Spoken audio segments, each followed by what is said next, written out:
Hello and welcome to Daily Politics on Trust TV. On this program we discuss issues around politics, policy and governance. I am Shafi'u Suleiman. Now, as the administration of President Bola Tinubu is set to receive the scorecard of its 46 ministers saddled with the responsibility of implementing the 8 key priority areas of the Renewed Hope agenda, critics have been pondering on whether the APC ruling government has provided some hope to Nigerians or added to their hopelessness. While the government insists it has made headways in resetting the economy and been laying a foundation for a better Nigeria, some policy analysts have differed on the positive impacts of its policies on ordinary Nigerians who are coping with the cost of living crisis, declining purchasing power due to hyperinflation, mounting taxes, and the phase of dwindling value of the naira. These socio-economic challenges have set a stage for conversation among citizens on whether or not the Tinubu government has kept faith with its promise to renew their hopes or deepen their hopelessness as it marks 1 year in office.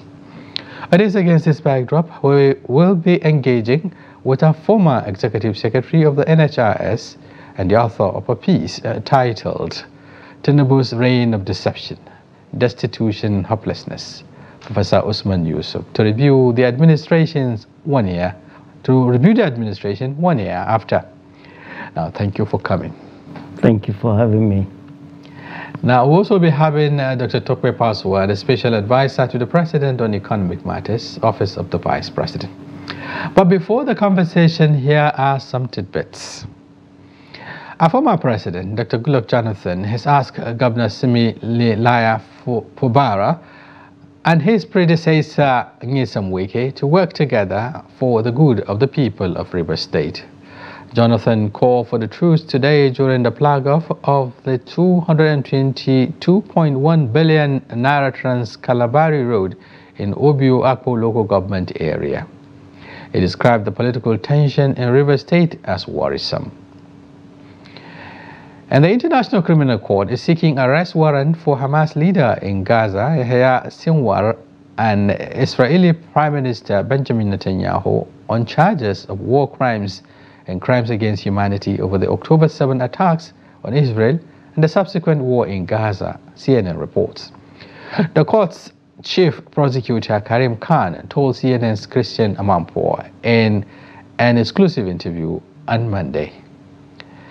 Khan said the ICC is also seeking warrants for Israel's Defense Minister Yoav Gallant, as well as 2 other top Hamas leaders, Mohammed Dayab Ibrahim al-Masri, the leader of the AI Al-Qassam brigades, who is better known as Mohammed Daif, and Ismail Haniyeh, Hamas political leader.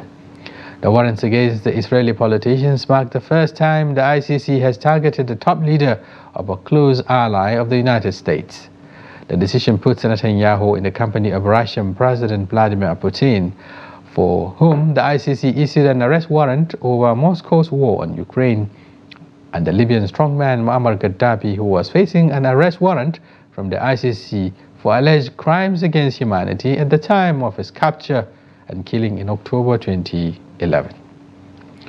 Now, we'll take a short break, and now we'll return. Our conversation commence. Stay with us. Thank you very much for staying with us. And now, as I said earlier, we have Professor Usman Yusuf, a former CEO of the NHIS. He's also a member of the Northern Elders Forum. He's also a professor of hematology, oncology, and bone marrow transplantation. Once again, thank you for joining us. Thank you, Shafi'u, for having me. All right, before we go deep into the conversation, you've had 2 of our tidbits. One has to do with the protracted political crisis in Rivers State. Former President Goodluck Jonathan, is asking for truce. I know you've been following that development. What's your take on it? Right. I mean, so elders are stepping in to do the right thing. And this is what elders should be doing. And I applaud President Goodluck Jonathan for stepping in. Just like former head of state Gowon stepped into this and sorted out this Niger crisis. So these are the kind of situations that elders need to step in and not be quiet. Right. I applaud President Goodluck Jonathan, and I ask all the warring factions in Rivers State to back off and allow Governor Fubara to do what he's elected to do. Right, okay. Let's take the next one, even though I wanted to ask a follow-up question with respect to the fact that President Bola Tinubu has also intervened at some point. They even came up with an 8-point resolution that did not work. Yeah, they didn't listen to him. Anyway. Okay. All right, so let's look at this, attempt by the ICC now to prosecute Benjamin Netanyahu, Prime Minister of Israel. Israel, and of course some Hamas leaders over this continuous genocide, in Gaza and other parts of the. What do you make of this resolution now? Right. I have always said problems are local, solutions are local. That's right. We have tons of problems here in Nigeria. My Gaza is Faskari, is Zamfara, is Maradun, is I see Nigerians looking elsewhere instead of focusing on issues. The Gaza crisis. Genocide anywhere is genocide. We are going through a lot of genocides in our backyard. Hundreds in Gada, in the Plateau, in Niger, and nobody is talking about it. What is happening in Gaza, honestly, is very depressing, distressing, and sometimes I honestly don't want to talk about it. But this is a crime against humanity. But we have our Gaza here in Nigeria that we should be talking about. That's right. For the first time, ICC is coming up. Whether it can bite is another thing altogether. Yeah. Charging the likes of Benjamin Netanyahu, for crimes against humanity. Yeah, it's a mess. Right. Okay. Let's look at our situation here in Nigeria. A government, of renewed hope, clocking a year in office. You wrote a piece, government of deception, destitution and hopelessness. Is it all bad stories in the last 1 year? Well, if there is good story, I need them to show us the good story, not propaganda. And Shafi'u, we live in Nigeria. We don't live in the villa or in government houses where we're all surrounded by people with guns, disconnected from realities of our people. Realities of our people is people are suffering. There is hunger in the land. And our leaders are disconnected. They do not understand it. They don't want to understand it. So this is our reality. People are suffering. I've lived long enough in this country. I'm 63, alhamdulillah. I've never seen this much suffering in our people. In a country where we've not witnessed drought because of rainfall shortage, or we are not at war, we're seeing our women lining up to receive cups of rice, like they do in war-torn Sudan and Gaza Strip. And then at the same time, you come to Abuja, you see billions of construction. You see the president spending 15.6 trillion of our money in a highway. 15.6 trillion, by the way, is 56% of the total budget of 2024. So construction there, poverty, penury, and people lining up to receive. And you tell me you're coming to tell me any good story? We see. Well, isn't that a good story on its own? Because they're talking about connecting a number of states, Shafi'u, you didn't call me here to annoy me. To be honest, this highway is misplaced priority, and did not go through due process. Everybody knows it. In the 25 years of democracy that has come to Nigeria, we've never seen this blatant, brazen impunity that this president has exhibited in awarding this contract to his friend without due process. And 56% of the total budget of 2024 is given to. So let's talk about issues, but this is brazen impunity and should not be allowed to continue, to be honest. In a place where people are lining up to get cups of rice, So you think that it's insensitive, you know, to even come up with such a... It's not only insensitive, it's reckless, it's irresponsible. Financial irresponsibility in a country where people are suffering, in a country where you're asking people, citizens, to go through sacrifices. You are not showing any sacrifice, you're giving contract to your friend, bosom friend, bypassing due process. In a country that is this poor, Shafi'u, I'm not in the best of mood. Our people are suffering. Our people are really, really suffering. Yeah, but what the government is saying is that, of course, Nigerians should expect, you know, some discomfort when it comes up with tough decisions.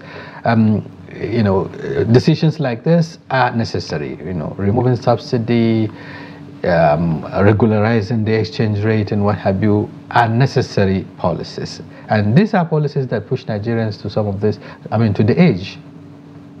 Right, so they're asking us to suck it up. Persevere for some time. Persevere. Are they and their families persevering? If they want sacrifice, everybody must go through their sacrifices. But see the recklessness we are seeing in government. And this prescription is World Bank prescription. He got World Bank prescription to remove subsidy on the day he was sworn in, without his cabinet being advised by shadowy armchair advisors that know little or nothing about the lives of our people. I'm a doctor. I write a prescription. You don't write a prescription without examining the patient. He did not even look at the books. He didn't know what the country is about. He didn't know what the country is about. He did not consult widely. Elders, people, national security team, what are the national security implications, and does not have a fallback plan to take care of, to mitigate all the consequences. No, he just did it. Well, what I'm saying is that, you know, talking about examining the situation, that they found a very difficult situation. Country is almost bankrupt. The subsidy has to go, otherwise the government cannot survive. Well, I have news for Nigerians. Subsidy is back in full. The question to ask is, they are paying for subsidy, and the federal government, I don't. You need to call them and ask them. Subsidy back to who now? Oh, now we need to ask 3 questions. Number 1, well, if you're bringing back the subsidy you removed on the 29th, flippantly, without consultation, well, why isn't the price of fuel back to where it was? Number 1. Number 2. Is this payment of subsidy because the excuse they gave the last time was, oh, it wasn't President Bola Ahmed Tinubu that removed subsidy. It was President Buhari because he did not make provision for it in the budget. Well, now the question Nigerians should be asking President Bola Ahmed Tinubu is that this subsidy he's paying, is it provided for in the 2024 budget? And number 3, who are the beneficiaries of these subsidies? Because they told us the subsidy only benefited a few. There were cabal, there were benefits. So who are the new cabal? 3 questions. Why isn't the pump price back? Was this captured in the 2024 budget? If it's not, it's illegal. Because no arm of government should spend a kobo that is not appropriated. Absolutely. And number 3, who are these cabals that are the new beneficiaries of this subsidy? So they think we've never been to school, or we're all stupid. But who do the checks? Who apply these checks? For instance, you were talking about the coastal project, which was also said not to be part of the appropriation because it hasn't been indicated by the government. And here we are with subsidy being paid, even though there is no official confirmation, if you like, or acceptance on the part of the government that is actually paying for subsidy. It's still within the realm of people's analysis. So it's all part of the deception. In my paper, I said deception, destitution, deception because they do a lot of things they think we're stupid. On the 8th of February, 2024, President Bola Ahmed Tinubu gave a directive that 42,000 metric tons of grains should be released and distributed to vulnerable Nigerians free of charge. That's right. It's now 3 or 4 months. No vulnerable Nigerian has received that. It was flagged off somewhere. Is it Sokoto? Flagging off. Look, flagging off is all part of the deception. You flag off, you bring food. So 4 months, people that are hungry would have waited for this month. We in the hospital, we've seen an exponential rise in children being admitted with diseases of severe malnutrition. Hunger is real in this land. They are here in Abuja, they don't care. And they are coming to tell us what propaganda next week, that they've done this or that. The reality, there's nothing I say that cannot be checked. Go back home and see how our people are suffering. But is it about the central government? You know, when you say they are here in Abuja, what about those at the subnational levels? They've collected triple what they used to collect as FAC, you know, allocation and what have you. Then where is it? Right. Good. So in that paper I wrote, President Bola Ahmed Tinubu is a politician at his core. He's already preparing for 2027. And there are 5 constituencies he's romancing and cultivating. One of the constituencies is the National Assembly. He's given them so much money, nobody is raising a question. Nobody is raising any question. We elected them and sent them there to represent us and ask questions. They are not asking questions.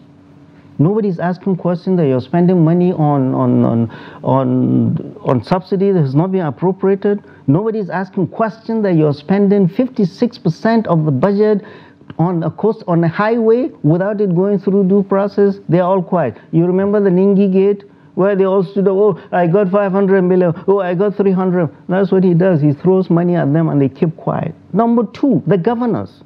Removal of this subsidy. Throwing money, some will say this is an allegation anyway. No, has it been established? No, look, my friend, it's not an allegation. We've seen the budget, we've seen the allocation, we've seen the allocation where they're going to spend over 96 million for a borehole. This is not a joke. Number 1, the governors are awash with money.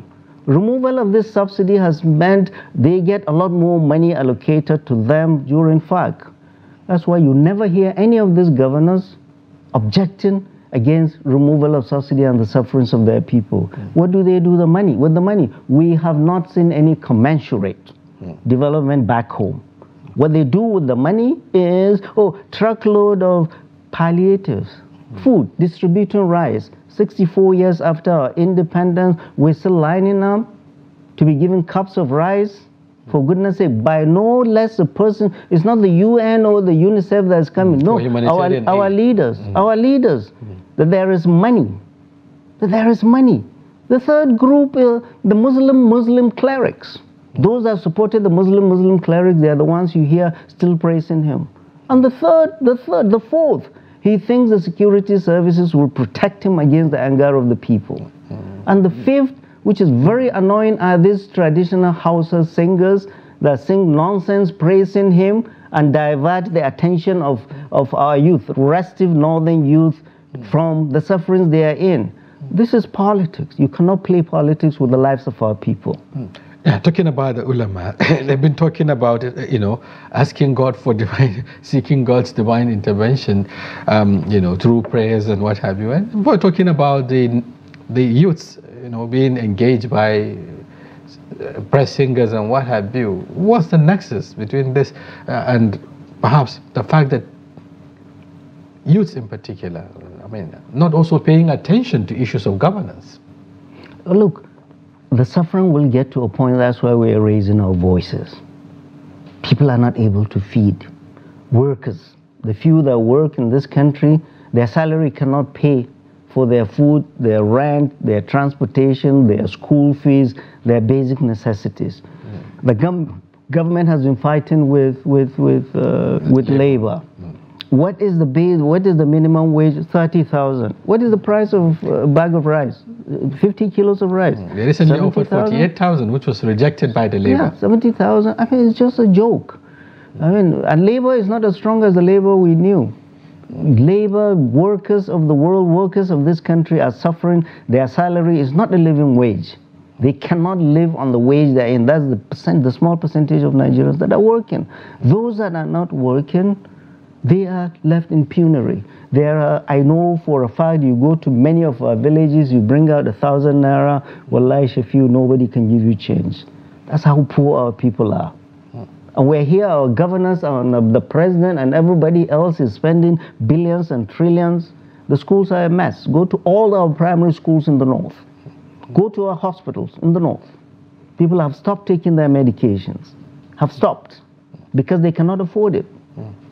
But the government would tell you that they've been also working hard to alleviate the sufferings, either in form of conditional transfers to the vulnerable people, or through consumer credit schemes, or through other means, like the student loans. You talked about the fact that, children cannot go to school because their parents and all of that. Are this also not... They're all part of the package of deception. Please, let's talk about something substantial. Conditional transfer, whatever. Is that not the humanitarian credit scheme? Is that not the humanitarian whatever ministry that they did this? They bring, and even the World Bank, is it the IMF that told them, stop bringing all these things, all these measures. We're going to do this, we're going to do this, you end up doing nothing. You end up doing nothing. This is the way they want to bombard the market with, oh yeah, we are creating this and that, then it's over. Oh, we are creating this and that. Go and look how many agencies or whatever they have, initiatives they have created since they came. What have they done? It's all talk and grammar. Yeah. But some say, getting the result this quick, it's not a possibility. Well, you have when you put in policies, you expect them to take some time to germinate and perhaps to impact, Right. So I honestly have not seen any policy.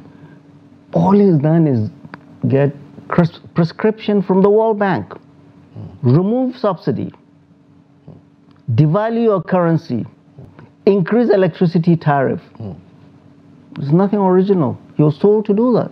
Yeah. Our former presidents have been pressured by the World Bank and IMF to do that. But they were smart and wise enough to know the impact of that on their people. But he accepted that and gave that prescription to our people. And our people are suffering because of that. But it's also reversing, At the point people are crying, they listen. And they said it's a listening government. When they talk about the cyber security levy, they had to withdraw it. Here we are talking about returning the subsidy. All right. Talk to me about this cybersecurity levy. So this government, President Bola Ahmed Tinubu's government, thinks he can overtax us. This is exactly his modus operandi when he operated in Lagos.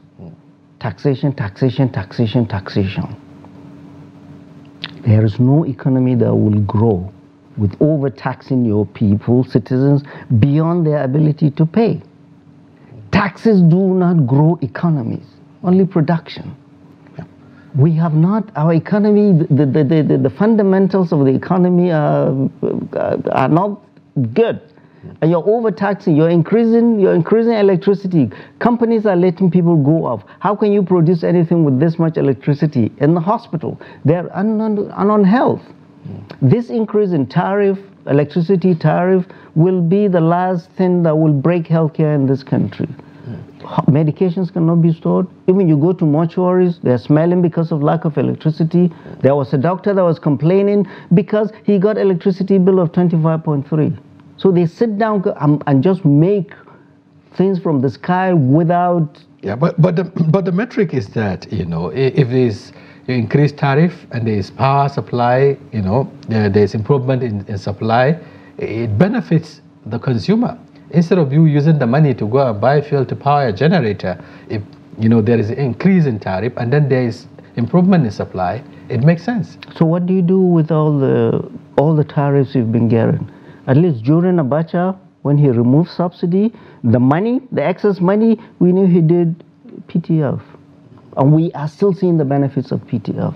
So what we are seeing, removal of subsidy, all the money you got, what you did was just give some to the governors. You don't know where the rest is going. And you're saying you're going to increase the tariff in electricity, but you're not going to tell us where this money is, what are you going to use this money for? You are not consulting anybody. The minister just comes out and says all of that. He cannot even defend himself. It's like they just sit down and do permutation in a calculator and they think they will throw it at people. With our National Assembly that's just sitting there, do nothing National Assembly. You cannot allow continuing hardship on our people. Overtaxation that worked in Lagos will not work on the big stage. Nigeria is the biggest stage in Lagos, and looks like, and I've said it in that paper, the managers of President Bola Ahmed Tinubu, they are looking more like tax collectors than economists. The economists, no real economist will tell you overtaxation will do anything. Yes, you know, but the concern here is also they look at some of you as also armchair critics. You know, sometimes you don't provide solutions. Take, for instance, you talked about the fact that overtaxation, you know, will not grow the economy but production. So how do we get into production? How do we encourage productivity? Good. So at this stage, he wants us to tell him. He was the one who said, Emiloko, it's my turn. And Nigerians, whoever voted for him, went and voted for him. But as citizens... No, look, just wait. As a citizen, I'm doing what I'm supposed to do. Right.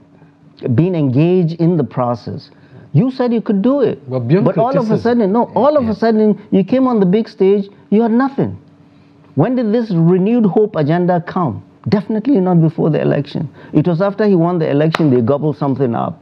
They have no plans, none whatsoever. And they're expecting me to give them economic plans for the economy or plans for this thing. If they want plans for health care, we have competent Minister of Health there. He doesn't need my advice.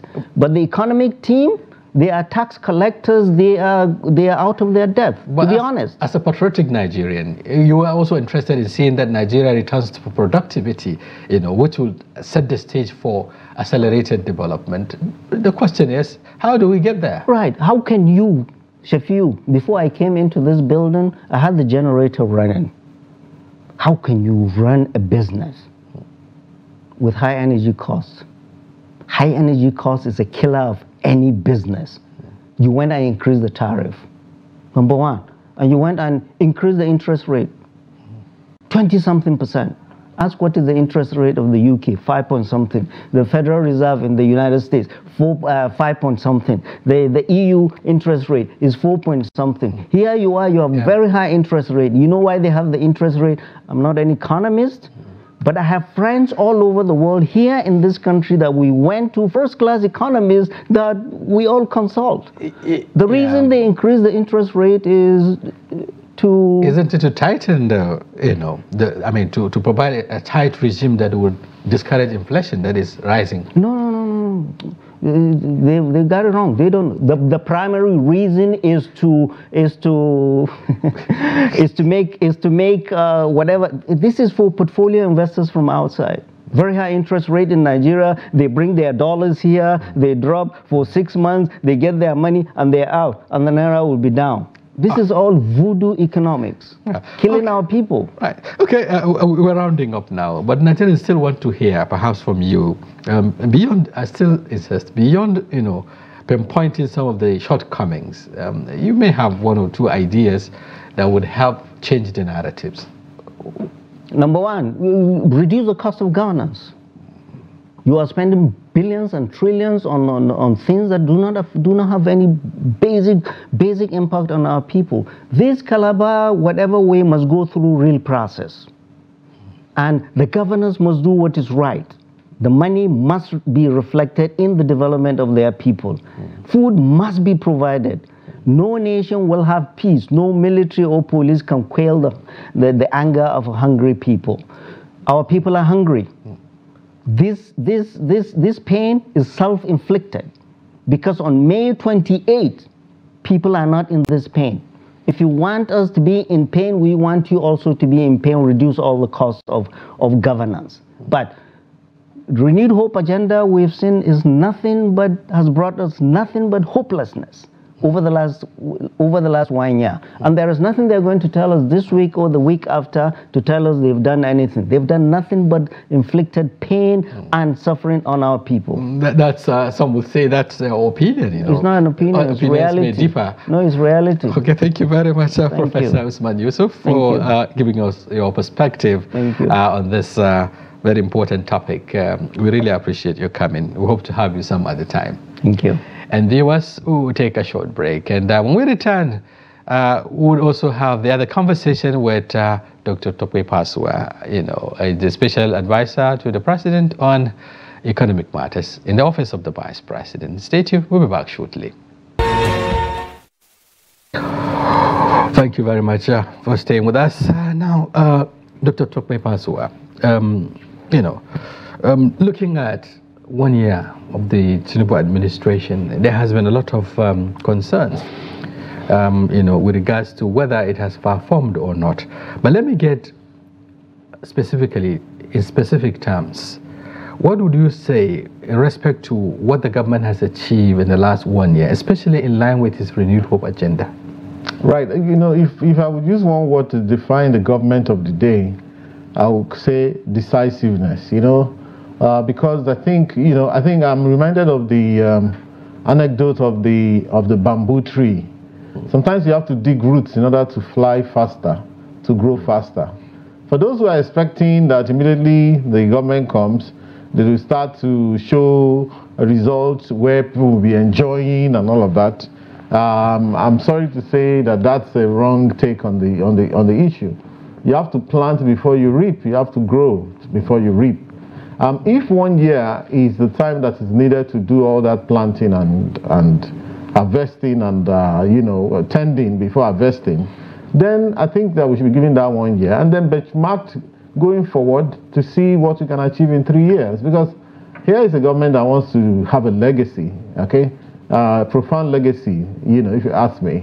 And I think that when I say decisive, most of the projects that have been done are profoundly large projects. I mean, the last one was just a few days ago. Three gas projects in Imo State that will bring in about 500 million cubic meters of gas into what we have already, increasing by 25% the stock. The plan for the petroleum sector, we are talking about adding 1 more million barrels if things go right to what we have now. We're targeting more than 2 million barrels. Apart from that, look at the infrastructure projects, some of which are criticized, including Lagos to Calabar. Some people are saying, "Oh, you have destroyed 1 or 2 beaches," and people are saying beaches, and people are saying, "Oh, everything is going down." But when you expand a road, a major road, from Lagos to Calabar, 200 new beaches will come up. 200 in every state. I mean, I'm from Ondo State. We have the longest coastal line. With the encouragement of such a nice road coming, all of those beaches in that axis will open up. Like in Morocco.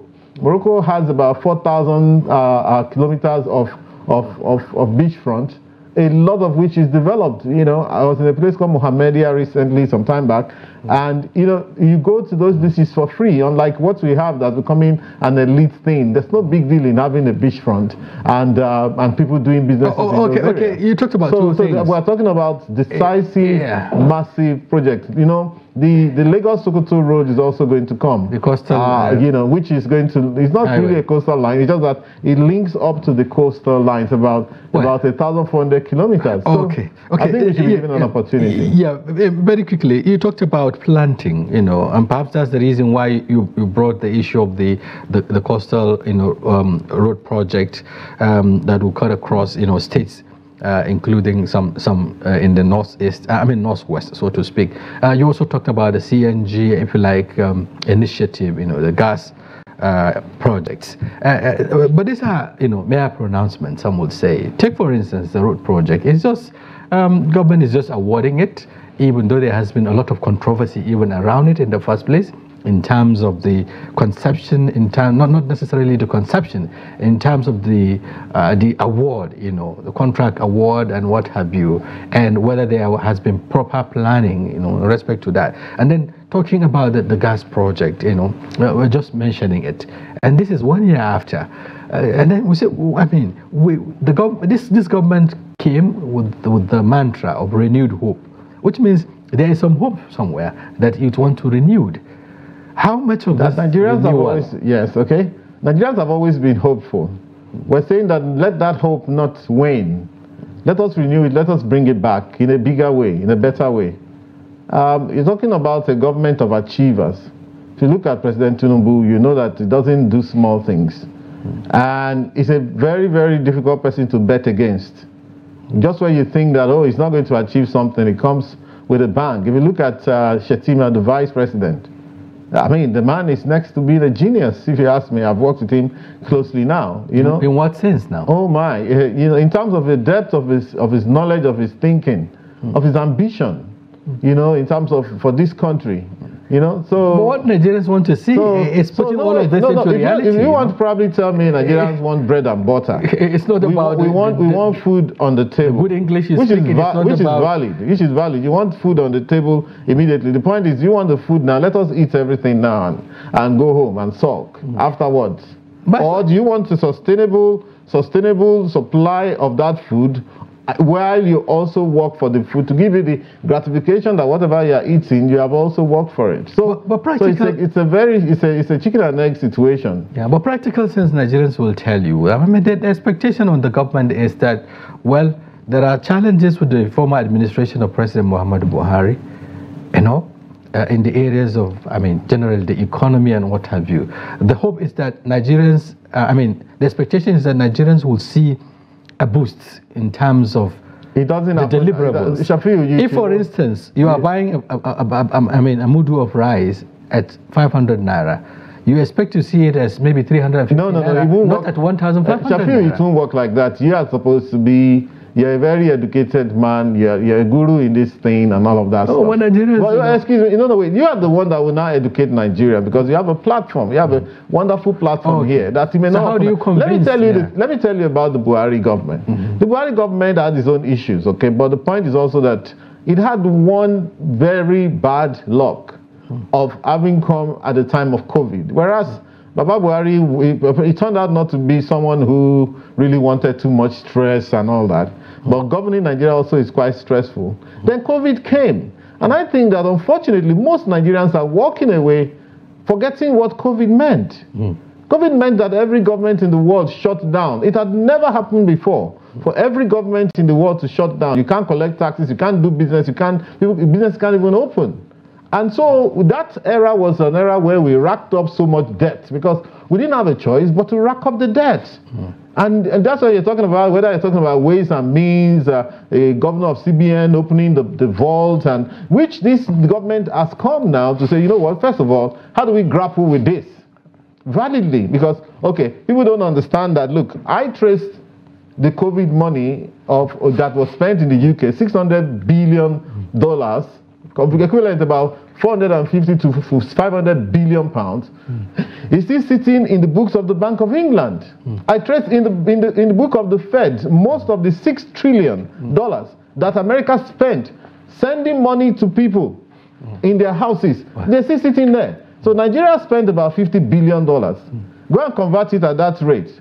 It's almost equivalent to this ways and means amount that we're looking for. So, before we now becomes, how do you tidy that up? You want it tidied up on the first day of government? Is we really need to look at, perhaps maybe you didn't get the question or the analogy I'm trying to drive at. For instance, you talked about the COVID. Nigerians are living witnesses to the fact that despite the shutdown, global shutdown as a result of COVID, Nigerians never go hungry, so to speak. They never went hungry because there is enough food for them to eat. Because the government opened the taps and ensured that Nigerians kept on surviving in spite of that. The government gave so many loans, personally, many times, even grants, not only to persons, but also to companies in that era. You have to pay for it. Look, I would probably say that, look, I mean, the spin on that era was a bit, over the board as far as I'm concerned. The point is that most of us, number one, African countries, no African country has been used to managing such level of crisis before. When you talk about World War I, World War II, okay, those were basically European wars. It was only in the Second World War that America got involved a little. And, well, they used it to leverage out of the Great Depression. African countries had never been, African countries that were created since 1957 to 1960, some of them still independent, maybe until 1980, like Zimbabwe. They had no experience in managing such global cataclysm. And so, what you're seeing now is the first experience. None of our economists and central bankers were used to managing any of such crises at that level. Because what happened with COVID was a world war. in terms of the effect. Even if you look at it, in terms of the number of people that died, luckily not as many died in Africa, but the economic effects, the effect on the finances of the country was at the level of a World War scale. Yeah, so if for instance, a government that is seen to be performing, below average, for instance, was able to manage the situation, they managed it in order to push it forward the expectation is that a government of renewed hope. It's only logical, Shafi'u, that look, they can only manage. Look, when you say, you know what, we need to survive. Even if we have to sell everything we have, let's sell it. And then you end up selling everything you have to survive. Then the next question becomes, okay, now the threat is over. People are saying, oh, where's the roof of the house? You forget that you sold all the pans and all the wood to sell the roof of just to survive. So now is the thing, and I think that's what we need to understand about now. That it's not going to be something you walk over what has changed? In a day. What has now, changed? mind you, that we also tried. Now, what we're doing, actually, okay, so you look at because we are talking about the two debt, policies. Yes, if you look piling up debt. The same thing is happening. No, if you look at the two policies, if you look at the two policies that have been carried out, somebody will put a slam bang into what Naomi Klein will call shock therapy. So indeed, it's a shock therapy. In order to be put in that version, like, okay, when you go down the route of shock therapy, you want to get something done quickly and immediately, there's also risks to be borne. So why are you factoring this risk? The other thing is you can say is, you know what, let's not manage that. Let us just spread it out as if nothing happened into the future for somebody else to come and solve.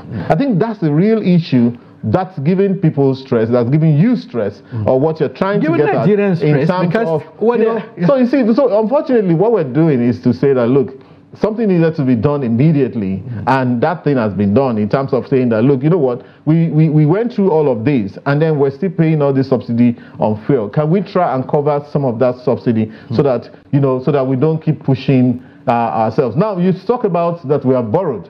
We're not borrowing like before. But you're still borrowing. Two things. There are two things different from the borrowing of now and the one before. Now, the before that era, we talk about ways and means that were not approved, that were not even obvious to Nigeria. We didn't know. We didn't know there was 23 trillion, or plus 7 trillion, which was 30 trillion. We didn't know. But it was something, like I said, of course, it was fraught with a lot of fraud, it must be said, because when you're doing things under the table, there's going to be a lot of fraud. But a lot of it was what we had to do at that time. You can't say that you can't pay the salaries of policemen for 6 months. You can't pay the salaries of privates in the army who are sent to the war front. You can't pay them. So the central bank must look for a way out. Unfortunately, I believe that the government of that day could have done better in terms of revenue mobilization, but it's always not as easy as it sounds. Okay, you're talking about, again, Nigerians are looking at the numbers because that's what concerns them. Right. When you said you have to do the needful. You have to block some leakages, just like you did with the subsidy. The idea behind subsidy removal was to, stop this a fraud called subsidy and so on.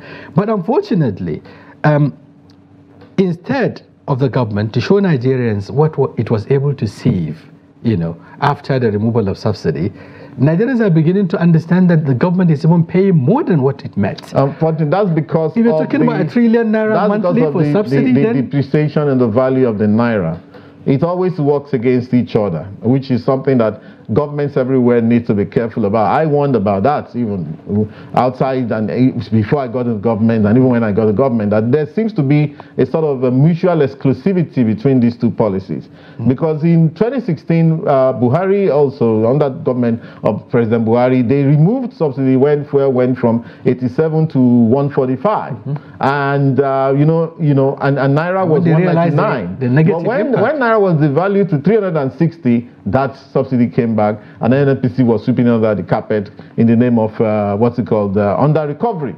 In this instance, the same thing has happened. However, there's still hope and opportunity that we may be able to get naira back to a certain level where that subsidy will disappear. Because again, now mind you that we're talking about free market kind of naira trading, free buyer, open seller kind of thing. How does it help us as a nation? It does because help. The value of the naira is still dwindling. If it dwindled last week, then by Friday, 500 by Friday it went back to 1,450. So now, a few things are going to happen. I don't know if yesterday or 2 days ago you heard, our entrepreneur, Mr. Dangote, say that, look, by June, Nigeria will not import 1 liter of fuel. And if that happens, you know how much we spend on importing fuel? $25 billion every year. Well, isn't that ridiculous so in the first place? For Nigerian government. We're talking about several things now. We're juggling several balls. You know, you may call it ridiculous, but it is our reality. As a matter of fact, you saw that metrics that said that, look, as of 1973, Nigeria, 1974, Nigeria was actually producing 2.3 million barrels of fuel, of crude. And today we're talking about 1.3, 1.4 million barrels. Should we not have been at 5 million barrels today? It's an indictment on all of us. It's an indictment on all the leaders that have come before. It's an indictment on our parents. And even some of our grandparents. Yeah, but it's even an indictment on the youth of today. Yeah. Because if we look at it in the trajectory of history, that since 1960 independent, 1973, what it tells you is this, that we have absolutely no input in terms of the technology of producing fuel. We're just sitting down here. So God has blessed us, and everybody digs into this crude oil, and we are not adding any value. And that's why our production has dwindled since 1974 to date. Yeah, but 1975, we produced 2.1 million barrels a day. But what are we adding to it? All of the people working in our crude oil and gas sector, are they mere just civil servants carrying files up and down? And who are the people there? But why should a government, for instance, of renewed hope, wait for an individual in the oil market to decide whether it should stop importation of fuel or not? You can't. What the government has done is to encourage, and let me let you know. You see, because we're trying to oversimplify things. There's a certain there's a metrics that came out that showed that refineries in Europe, all of them put together, they sell 40% of their products to West Africa. And when you read West Africa, read Nigeria. And if Dangote ever comes up, that 40% is gone. Plus maybe another 20% that they sell to North Africa or some South Africa. Do you know what that means? You think that they are happy to see that happen? How does the Nigerian government take that credit? So now the issue is this, that a lot is happening behind the scene to ensure that Dangote comes on stream, to ensure that even some of these crude oil, which I expect you mentioned, that Dangote is importing from America and elsewhere. Because you cannot produce locally. It's part of the trade-off. Exactly. We cannot provide locally. It's the part of the trade-off. That doesn't stop us. We can walk and chew gum at the same time. It doesn't stop us from ramping up production now. But look at what we've made for ourselves.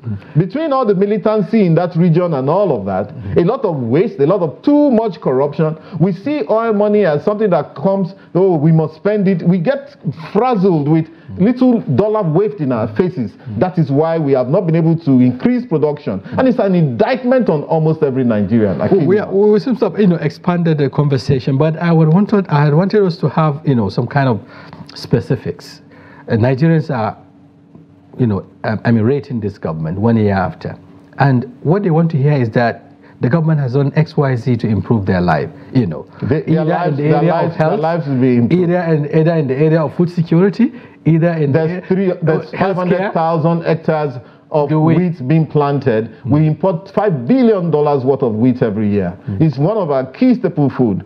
I must also give commendation to Buhari government in terms of the rice initiative, because the last time I was on the metrics, I was doing some research, and I found out that Nigeria is now listed as one of the major rice producing countries in the world. And that was why they are sufficient. Whereas there could be waste and all of that, but okay, so we can say, oh, Anchor Borrowers program was nonsense, was rubbish, you crucify them. But the truth is this, sometimes you need to go in with that level of velocity, with that level of vehemence, with that level of decisiveness in order to have things going. Just watch this government. So you may not be able to call for enjoyment in the first year. Watch what happens in year 2, year 3, year 4, 5, 6 to 8 of this government. And I think that we're going to deliver. All right, very quickly, an author of a piece, titled President Tinubu's deception, if you like, destitution, and of course, they use a lot of those big words. It's just the heat of the moment. This professor,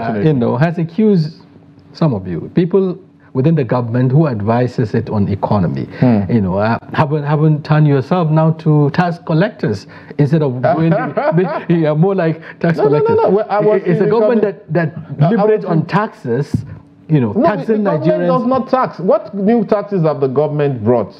The last time somebody tried to bring in this, what's it called, cyber security, I was one of the people that moved against it personally.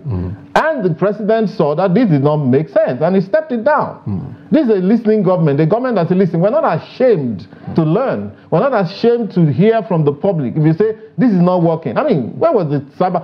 And there were a lot of mistakes made in the so-called cyber security thing. Because the way it was put to us was that everybody was going to pay. It was when the president had stepped it down and every people had shouted that we were hearing that, no, it's for some type of companies in some schedule of the law. Are we saying that? So look, we don't need that. We don't need all that stress. I was a member of I'm still a member of the Taiwo Yedele Committee, and that's the one on fiscal policy and tax reform. And our aim is to reduce the number of taxes that people pay and to ensure that only those who can pay actually pay tax. Are we saying that the government is, the president is not in charge, for instance? If we keep seeing such policy statements and then withdrawal, the president is going to severally, do you know how many MDs are there in Nigeria? Are you saying that the president should be intervene? Excuse me, sir. And then here we are with cyber security levy withdrawn. Are you saying that the president should be sitting down in every MDA? People should do their work. MDAs should do their work.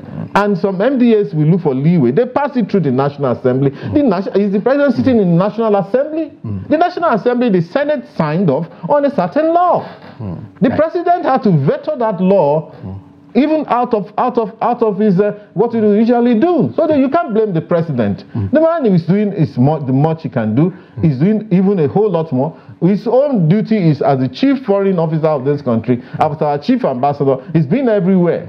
And you're going to also see, let me tell you, when people work very hard, you have to be careful. Of just getting around the world. No, excuse me, when people work very hard, you see a few of that will dovetail. A few of those will report. A man does 100 things, watch out when 5 goes through. If he does it in the good way, and those are big ticket transactions, when 5 out of 100 drops, you'll be shocked at the effect on this economy. Right. Okay. Thank you very much, Dr. In a good way. Tope Fasua. We have to, end the conversation here, but then we hope to also invite you for an extended conversation in respect to the 1 year in office. Inshallah. We appreciate your coming. And that has been, Dr. Tope Fasua, the special advisor to the president on economic matters in the office of the vice president. And we do hope you had the conversation engaging and informative. If you do, join us tomorrow, where we'll be back with another interesting personalities and topic. Until then, I am Shafi'u Suleiman, thanking you for investing your time with us.